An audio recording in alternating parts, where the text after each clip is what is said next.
Yes, bwana karibu sana tuzungumze soka. Hapa niko na brother Dominic Salamba. Tunazungumza kama kawaida tetesi za usajili, kile ambacho unapenda kusikia, kile ambacho unapenda kusikiliza.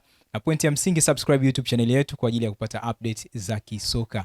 Naitwa Abu Ali, nyuma ya kamera yuko AP Classic na udhamini mnene tunapewa na J&R Mtita Unisex Saloon na Brand Hotel. Brother Dominic Salamba, habari? Mimi niko vizuri kabisa. Sasa, wana tetesi za usajili ndicho kitu ambacho kimefanya nikutafute. Young Africans hivi sasa wanahusishwa na mchezaji ambaye anaitwa Depo, jina lake anaitwa Laurindo Nilsson. Na nimeona pia kupitia page yako ya Instagram ukiwa umepost wachezaji watatu, mmoja wapo ni huyo ambaye Depo, ambaye pia tunamuona katika michuano ya AFCON kule nchini Morocco.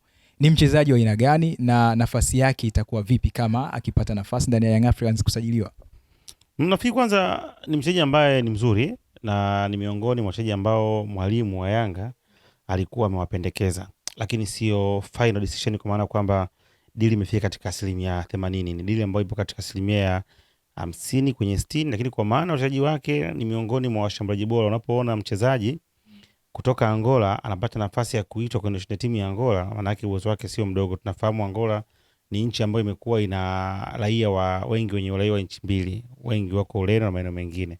Kwa hiyo kikosi cha taifa ndio kimecontain nyota wengi kutoka nje. Sasa ukiona mchezaji anakuwa anaitwa, maana yake uwezo wake ni wa hali ya juu. Kwa hiyo ni mshambuliaji ambaye ana kasi, ana maarifa, lakini pia uwezo wake kuweza kufunga ndio unamfanya uweze kuwa chaguo la Mwalimu Pedro ambaye ameweza kumhitaji, na kuzingatia kwamba katika michuano ya kimataifa kuna wakati unatakiwa upate mtu mmoja ambaye anaweza kwenda kupata matokeo katika mechi ambazo zinakuwa ni ngumu, whether uko away au uko nyumbani. Mpaka sasa usajili wake umefikia wapi? Pengine tunasikia kama tetesi. Nafikiri mpaka sasa hizi kuona kwa upande wa mwalimu alikuwa amemhitaji, lakini changamoto iliyopo ni namna kuweza kukubaliana kwenye maslahi binafsi. Kama nilivyokuambia, ujue Angola ni miongoni mwa nchi ambazo zina maisha mazuri, kwa maana ya hela yao ina thamani na maisha yao ni very expensive. Kwa wale ambao wamefika Angola, Rwanda, watakuwa wananielewa ninachokizungumza. Kwa hiyo wakati mwingine kuweza kumtoa mtu Rwanda, Angola, kumleta hapa sio kitu kirahisi. Kwa hiyo mshahara wake ni mkubwa ambao alikuwa analipwa. Kwa hiyo nafikiri wapo kwenye kuangalia kama wanaweza wakalgoti terms ili akaweza kufanya kile ambacho Yanga wanaweza kalipa, wanaweza kumchukua. Lakini changamoto kubwa ipo kwenye salary. Na kama ikitokea Yanga wakamsajili huyu mchezaji, tunaona nafasi yake ni mshambuliaji, pengine anaweza kuikabili vita ya namba kutokana na viwango vya wachezaji ambao wako ndani ya kikosi cha Young Africa. Kwa sasa hivi Yanga ukiangalia ni kama wana mshambuliaji mmoja ambaye yuko katika uwezo mzuri. Utamzungumzia Dube, kwa maana Ndiboy bado hajaweza kukliki na kuweza kuwategemea kwenye klabu ya Yanga. Mzize tunafahamu ana changamoto za kiafya ambazo zinamweka nje. Kwa hiyo ni iko yeye tu. Kwa hiyo anapopatikana mchezaji mwingine kama huyu, maana yake moja kwa moja inakuwa ni rahisi kuongea kwenye kikosi cha kwanza. Itategemea na mwalimu anataka tumie system gani. Kama ataamua kumtoa mchezaji mmoja au wawili kulingana na plan ambayo atakwenda kuitengeneza kwenye game husika. Pengine mwalimu ameona kuna ulazima kufanya kazi na mchezaji huyu ambaye tayari anamfahamu na kiwango ni kikubwa tofauti na labda ambao wako katika kikosi kwa sasa nafasi hiyo. Mara nyingi walimu wanapokwenda kwenye timu waga wanapenda kuchukua watu ambao wanafikiri wanaweza kupata mafanikio. Imekuwa ni jambo la kawaida tu.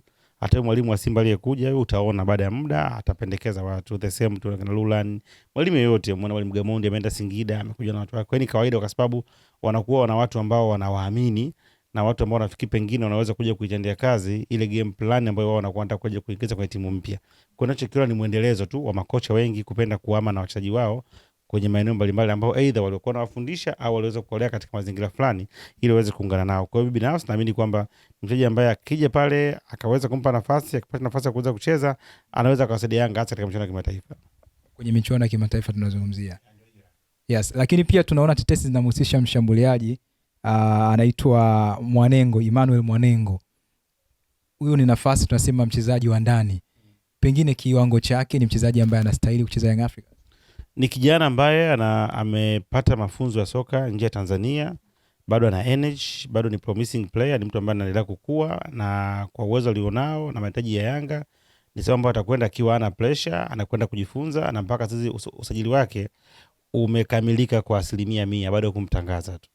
Yeah. Kwa hiyo anakuja kuchukua nafasi ndani ya Young Africans, na pengine washambuliaji ambao wako vita ya namba inaweza kaa kubwa kwake. Vita ya namba ni kila sehemu. Timu ina watu 30, lakini kila siku wanaanza watu 11. Si ndio Babu Ali? Kila siku kwenye mechi wanaanza 11, lakini timu inasajili mpaka 35. Kwa hiyo unapokwenda popote pale lazima uende ukapambanie namba popote. Kwa hiyo na yeye anakuja kupambania namba, na wakati mwingine hahitaji labda uwe na experience kubwa, ni ule uwezo wa kujitoa na kuweza kukidhi matakwa ya mwalimu, unapata nafasi unaweza ukacheza.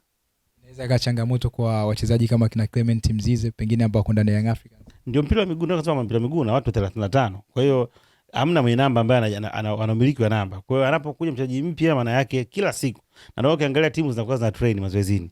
Lengo ni nini? Kwamba kila siku unafanya training. Kwa hiyo kuna mwingine atakuwa anapanda, mwingine atakuwa anashuka. Kwa hiyo ni it's matter of circulation. Ni leo unakuta kwa huyu mwingine atapata majeruhi, ataingia mwingine, atamfahamu mwalimu. Kwa hiyo ni mwendo wa kubadilishana. Ndio katika msimu unaanza mpaka unaisha, unakuta kila mmoja ametupika kwa nafasi yake kulingana na malengo ya mwalimu, mipango ya timu na mechi husika na opponent ambao anakutana naye. Mwanengo, ni usajili wa aina gani? Kimataifa kuongeza nguvu au katika michuano ya ndani? Nafikiri kote, kwa sababu ni kijana ambaye ni mdogo, ana energy na ana ubunifu, anaweza kufunga na kasi. Kwa hiyo atakwenda kuwasaidia Yanga, lakini pia kwenda kumuongezea option mwalimu sasa, kwa maana atakuwa na watu wengi ambao anaweza kuwatumia kulingana na mipango alionayo katika mechi husika. Unajua kuna mechi nyingine unakwenda unataka kutumia mshambuliaji wawili, nyingine mshambuliaji watatu, nyingine mshambuliaji mmoja, nyingine mwingine viungo wengi, kwa tegemeana na unakutana nani wapi na unataka nini katika mechi husika. Usajili wake umekamilika tayari. Changamoto zipi ambazo atakutana nazo klabu kubwa kama Young Africa? Kwanza ni timu kubwa. Ukishazungumza kwa Yanga, ni timu kubwa ambayo haina muda wa kusubiri. Sio timu ambayo utakwenda watakupa muda usubiri. Ukishasajiliwa Yanga, watu wanaamini unajua na uweze kuweza kuonyesha. Kwa hiyo watu soon tu ukishatangazwa wanaanza kuwa na matarajio na wewe moja kwa moja. Hawajui kama kuna mambo ya hali ya hewa, kuna mambo sio kwenda kuuza kikosi, hizo chakula, watu waelewi. Kwa hiyo ndio moja ya changamoto ya kusajiliwa kwenye timu kubwa. Ukishatangazwa tayari ni star kubwa, tayari ni nyota, unaanza kuandika. Lakini sio tu timu yenyewe, hata media, vyombo vya habari. Leo hii hakuna mbali kwa namzungumzia Mwanengo, si ndio? Lakini akishatua Yanga tu tayari story itaanza kwa nyingi. Hata wewe leo unakuja kumuoji kwa sababu umesikia amsha nani na Yanga, lakini ametoka nje, amekwenda TRA, pengine hata ulikuwa umfahamu na hakuna mbali alikuwa anamfuatilia. Kwa hiyo unapokuwa kwenye timu za Yanga hizi na Simba, ukisha kuwa tu pale, kwa hiyo kuanzia kwenye media, kuanzia mashabiki wa timu yenyewe na mashabiki wa timu pinzani, kwa sababu nao pia watakuwa na kuangalia na kutaka kuona unakosea wapi ili uweze kuanza kuzungumza. Kwa hiyo hizo ni timu ambazo zina pressure kubwa sana. Kwa hiyo lazima uwe na uwezo wa kuweza kuibilete pressure, lakini pia kwenda kufikia matarajio ambayo yafanya watu waweze kusajili. Ukweli wa dili la Alan Okello mpaka sasa Dominic Salamba limefikia wapi? Na tunamuona katika michuano ya CHAN kila mtu anakubali uwezo wake vile ulivyo. Okello na Yanga washamalizana, bado Yanga na Vipers, sababu mkataba wake umebakia miezi 6.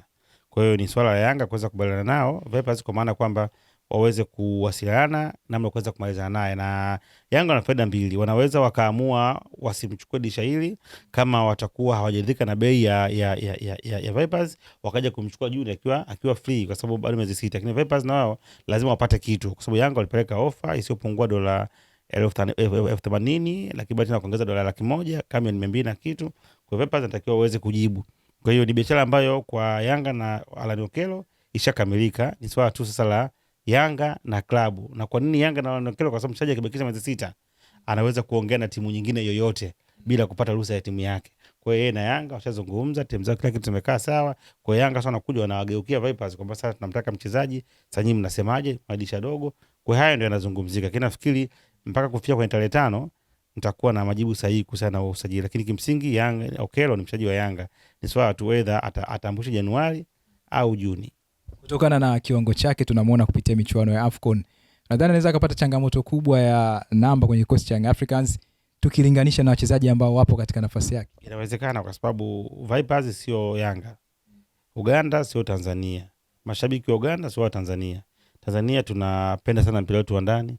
Simba na Yanga zina pressure kubwa sana, na kikiwa kizuri kwa Simba, kwa Yanga ni kibaya. Kikiwa kizuri kwa Yanga, kwa Simba ni kibaya. Kwa maana kwamba wakati Yanga wanakupigia kelele ya kukupongeza, mashabiki wa Simba wanakuwa wanapigia kelele za kutaka uharibu na kuangalia makosa yako. Kwa hiyo lazima uweze kuwa stable kiakili na kifikra, na si kwamba utafika tu utaanza kupatia. Unaweza ukaanza vizuri ukaanza baya. Kwa ni jukumu lake mwenyewe kujua kwamba anakuja kwenye mazingira yenye nongwa, mazingira tofauti, mpira ambao una pressure kubwa pengine kuliko sehemu nyingine yote katika bara Afrika. Kwa upande wa Simba tunaona kocha mpaka sasa bado hajawasili, lakini kikubwa watu wanatamani kusikia upande wa tetesi zikiwa zinahusishwa na nani, lakini pia kuna wachezaji ambao majeruhi. Labda hii inaweza ikawa inaonyesha picha gani kwenye dirisha hili la usajili kwa upande wa Simba? kuna taarifa ninazo, Mzamiru Yasini anataka kuondoka aweze kwenda Singida Black Stars, lakini pia Simba wanamwonea beki mmoja kutoka timu moja ya Kenya ambaye jina lake niko nalo kizoezi kulizungumza kibiashara. Kwa hiyo ni maeneo ambayo nimeweza kuyafuata mpaka sasa hizi na kuona kwamba inaweza kwenda kufanywa kazi. Kocha ana nafasi ya kufanya mabadiliko yoyote kwenye kikosi labda kwenye dirisha hili?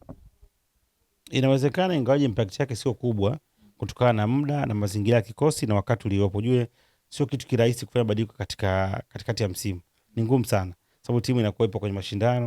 Kwa hiyo wakati mwingine ukianza vitu vipya inaweza kukosti. Kwa hiyo walimu wengi wanakuwa wanafuata muendelezo wa kile ambacho kilikuwepo. Kwa hiyo sehemu kubwa atakuwa anasikiliza wasaidizi wake kina Matola kwenye timu, watakuwa wanaendelea kumshauri na atakuwa anaendelea kujifunza na kuchange kadri anavyoona. Kwa hiyo kutoka Januari mpaka mwezi wa 6 hapa ndio atakuwa na picha ya jumla kuweza kujua nimeingia kwenye timu namna gani, ina mapungufu gani ya jumla, kipi niongeze, kipi nipunguze, ili msimu unaokuja aingie katika maana ya ushindani. Januari upande wa vilabu tunaona hapo michuano itarejea ndani na kimataifa. Simba wana majeruhi upande wa mlinda mlango, lakini pia kwenye safu ya ulinzi wana majeruhi pale. Inaweza ikawa na athari kwao kutokana na hawa wachezaji walikuwa wakipata nafasi mara nyingi ya kucheza na ambao wako bench. Athari itakuwepo kwa sababu ukishasema tu mchezaji ambaye ni regular starter, maana yake ana kitu cha ziada. Ndio tunasema ni first 11 katika 35 au 40 au 30 depends. Maana yake hawa ndio wale 11 bora ambao wanaweza kuanza. Unakwenda mpaka kwenye 18 bora, kwa maana hawa 11 na wengine 7 wale wa akiba. Sasa ikitokea hawa ambao wanaanza wakapata shida, sio rahisi kuweza kuiondoa hiyo shida kwa haraka, kwa sababu kwa nini aanze ile labda Abdulrazak Hamza? Anaanza kwa sababu alikuwa na ubora kuliko wengine. Kwa nini aanze Musa Kamara au Yakubu alikuwa na ubora kuliko labda Abel, Hussein Abel na vitu vingine? Kwa hiyo nafikiri ni kitu kigumu kwa pande mwingine, lakini ndio maana ya football, ndio maana watakiwa uweze kuwa na timu pana ambayo inaweza kutengeneza uwiano wa viwango baina ya wanaoanza, wanaokaa bench na ambao hawachezi kabisa. Neno la mwisho Dominic Salamba, nini ambacho unaweza kuambia mashabiki wa soka, wadau wa soka wakati huu tunaendelea na michuano ya AFCON, lakini pia dirisha linaenda kwa wazi? Nafikiri kwa upande wa AFCON tumepata experience, tumeweza kuona, na mimi nimekuwa ni mdau kusema kwamba yatupasa kuweza kutengeneza mazingira ya kuwa na timu shindani yenye muendelezo, na sio tu kutaka tu mnaingia mnapata matokeo. Tumeweza kuona level ambayo timu nyingine zipo na sisi tuko kwenye level gani, kila mtu ameweza kuona. Lakini kwa upande wa ligi kwenda kurejea, nafikiri tutegemea kuona ushindani ukiwa mkubwa, lakini Simba na Yanga wana kazi kubwa kwa sababu wapo kwenye michuano ya kimataifa, na hizi mechi mbili za mwisho ndio zitakwenda kuamua either wanaweza kuendelea au wakaishia kuyatoa makundi. Kwa wote wawili? Yes, kwa wote wawili. Sio kwamba mmoja ana nafasi kubwa zaidi. Hapana, bado alama 4 za Yanga hazikufanya mafuzu, sio kweli. Yaani kufuzu kwa Yanga kutategemea na mechi mbili za Ahli. Ndio unaweza ukasema hapa Yanga anafuzu ula. Mimi nakushukuru kwa time yako brother Dominic Salamba. Karibu tena. Hivyo ndivyo ambavyo leo tumemaliza na Dominic Salamba. Maoni yako tuachie hapo chini kwa kile ambacho tumekizungumza hapa. Mimi ni Babu Ali, nyuma ya kamera kwa mwenzangu hapo AP Classic ambaye anahakikisha picha iko vizuri kabisa. Udhamini mkubwa tunapewa na J&R Mtita Unisex Saloon. Karibu sana msimu huu wa sikukuu, mwaka mpya na Christmas, tuna ofa kwa ajili yako katika matawi yetu yote ambayo yanapatikana hapa Dar es Salaam. Buguruni Rozana pale mkabala na Koteza Polisi, au unaweza kufika Mtoni kwa Azizi Ali mkabala na zahanati ya Mtoni. Fika pia Temeke Sudani pale kona ya kwenda Tandika. Kwa wakazi wa Kigamboni, karibu sana siku hii ya leo upate huduma safi kabisa pale Kigamboni Kibada. Kituo kinaitwa Shule Kigamboni Kibada Shule mkabala na shule ya msingi Kibada, au pia unaweza kufika pale Kigamboni Mikwambe Mali Asili ambapo pia pana saluni ya kike pale. Kuna huduma nyingi sana muda huu zinaendelea, na tunatawi jipya pale Tuangoma kwa Sako. Karibu sana kwa ajili ya kupata huduma nzuri, huduma bora kabisa, bei affordable, shilingi 2000 za Tanzania kwa kunyua mitindo yote ya nywele kwa wadada wa kaka, yani ndio maana tunaita unisex. Tembelea page zetu za mitandao ya kijamii @official JR Mtita Unisex Saloon kwenye Instagram, J&R Mtita Unisex Saloon kwenye Facebook. Karibu upendeze, fahari yetu ni kuona mteja wetu akipendeza. Ni kweli hoteli nyingi umeshafika na umeshapata huduma zao, lakini nikuulize, je, umeshawahi kufurahia na kuenjoy kwa kupata huduma nzuri na bora zaidi kutoka Brand Hotel? Usijali wala hujachelewa. Brand Hotel ndio mabingwa kutoa huduma bora zaidi. Ni hoteli ya kifahari inayopatikana mkoa wa Dodoma yenye mandhari nzuri ya kuvutia. Ufikapo Brand Hotel utapata huduma bora ya malazi, vyakula vizuri vya Kiafrika na vya kimataifa, vinywaji vya aina zote, free breakfast, free wifi, free swimming pool, vyumba vya kisasa vyenye huduma tofauti tofauti vitakavyofanya siku yako iwe nzuri na ya kipekee. Pia tuna kumbi za kisasa kwa ajili ya mikutano na shughuli mbalimbali, gadeni nzuri ya kuvutia kwa ajili ya kupumzika na kupiga picha. Tunapatikana Kisasa, Dodoma, Tanzania. Fanya booking online kupitia booking.com. Tunapatikana kwa simu namba 0773467756. Email brandhotel14@gmail.com. Brand Hotel, tunaamini kwenye ukarimu na huduma bora.